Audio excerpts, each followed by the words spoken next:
Hello everyone, welcome back to this channel. In this video, I'm going to show you how to unlock all Microsoft Word shortcuts. Shortcuts are key combinations used to execute commands more quickly. Okay, first steps, click the view and at the ribbon tabs, then go to the macros groups. Next, click view macros, like this. Type list commands in the macros name field, like this. List commands.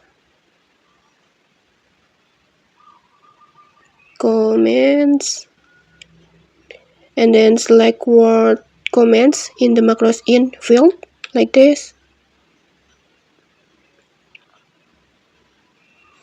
And then click run